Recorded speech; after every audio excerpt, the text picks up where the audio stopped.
ಇವತ್ತು ಹರ್ಗಿದಡಿ ಪದಾರ್ಥ ಮಾಡುವ. ಒಂದು ಹರ್ಗಿದಡಿ ಇತ್ತು, ಅದಕ್ಕೊಂದು ಸ್ವಲ್ಪ ಔಡಿ ಬೇಕು, ಬಿಸಿನೀರು ಕಾದಿತ್ತ. ಇದಿಷ್ಟು ಔಡಿ ಹಾಕಿ ಈಗ ಒಂದು ಮುಷ್ಟಿ ದಾಳಿ, ಹಲಸಿನ ಬೀಜ ದಾಳಿ ಇದೆ ಇದು ಬೇಯಲಿ.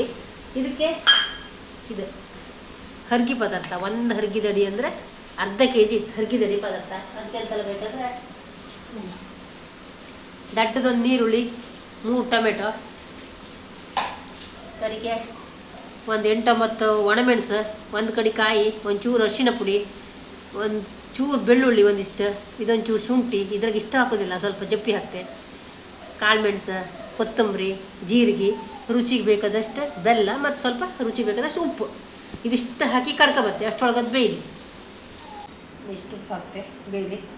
ಮತ್ತು ಬೇಕಾದ್ರೆ ಹಾಕಿ ಮುಚ್ಚಿ ಬೀಸಿ ಬಿಡುವ.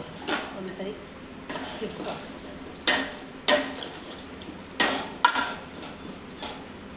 ಬೆಲ್ಲ ಕಡಿತಾಗ್ತದೆ, ಈಗ ಹಾಕಿ ಬೇಯುವುದಿಲ್ಲ.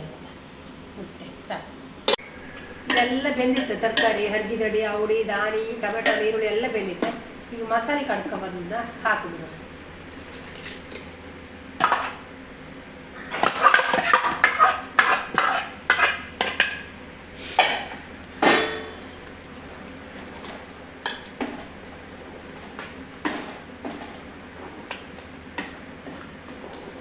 ಒಂದು ಕುದಿ ಬರಲಿ, ಕಡಿಗೊಂದು ಒಗ್ಗರಣೆ ಮಾಡಿ ಬಿಡುವ.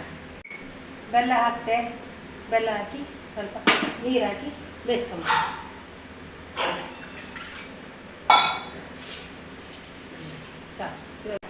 ಸಾರು ಲಾಯ್ಕ್ ಕೊದ್ದಾಯ್ತಾ, ಇದಕ್ಕೊಂದು ಸ್ವಲ್ಪ ಈಗ ಕೊತ್ತಂಬರಿ ಸೊಪ್ಪು ಹಾಕುವ. ಕೊತ್ತಂಬರಿ ಸೊಪ್ಪು ಹಾಕಿ ಇಳಿಸಿ ಒಂದು ಒಗ್ಗರಣೆ ಕೊಡುವ. ಆಯ್ತು, ಇಷ್ಟೇ ಸಾರು ರೆಡಿ. ಒಗ್ಗರಣೆಗೆ ಸ್ವಲ್ಪ ತೆಂಗಿನೆಣ್ಣೆ ಹಾಕ್ತೆ. ತೆಂಗಿನೆಣ್ಣೆಗೆ ಅಂತ ಮಾಡೋ ರುಚಿ ಅದು. ಎಣ್ಣೆ ಕಾಯಿಲಿ. ಎಣ್ಣೆ ಕಾಯ್ತು, ಸ್ವಲ್ಪ ಸಾಸಿವೆ ಪಟ್ಪಟ್ಟ ಅಂದ್ರೆ ಕೂಡ ಕರಿಬೇವಿನ ಜೊತೆ ಸ್ವಲ್ಪ ಬೆಳ್ಳುಳ್ಳಿ ಒಗ್ಗರಣೆ ರುಚಿ ಹಾಕೋದು. ಬೆಳ್ಳುಳ್ಳಿ ಒಗ್ಗರಣೆ ಸ್ವಲ್ಪ ಕೆಂಪಾಯಿಲಿ. ಯಾರ್ದು ವಾಸನೆ ಎಲ್ಲ ಹೆಲ್ಕೋಕ್ಕಾಗ. Like, share, subscribe.